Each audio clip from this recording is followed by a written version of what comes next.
Today, I'll show you how to add a blur box in DaVinci Resolve.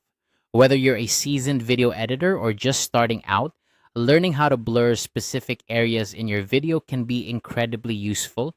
It's great for hiding sensitive information, adding a stylistic touch, or directing your audience's attention.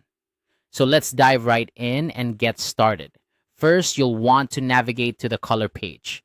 This is where all the magic happens when it comes to color correction and effects in DaVinci Resolve.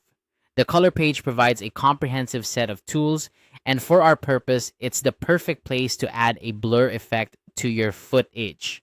Next, let's add a new node by pressing Alt plus S. Nodes might seem a bit complex at first, but think of them as layers that allow you to apply different effects to your video. Adding a new node ensures that your blur effect is separate from any other adjustments you might be making. This keeps your workflow organized and makes it easier to manage your effects.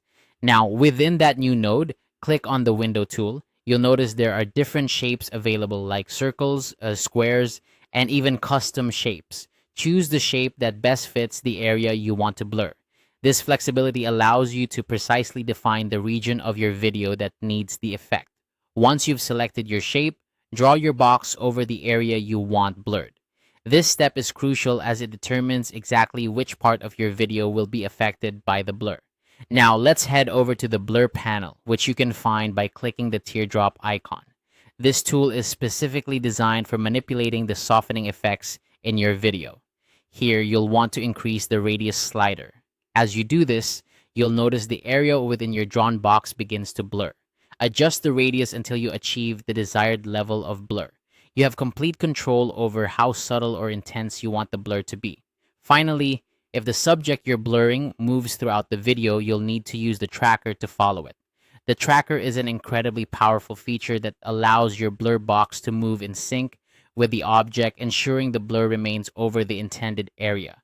Simply select the tracker and let it do the work for you. It's a fantastic tool for maintaining consistency throughout your video. And there you have it. You've successfully added a blur box in DaVinci Resolve. This technique can be a game changer, giving you more control over the visual storytelling in your projects. Remember, practice makes perfect, so don't hesitate to experiment with different shapes and blur intensities to see what works best for your specific needs. Thanks for watching, and happy editing.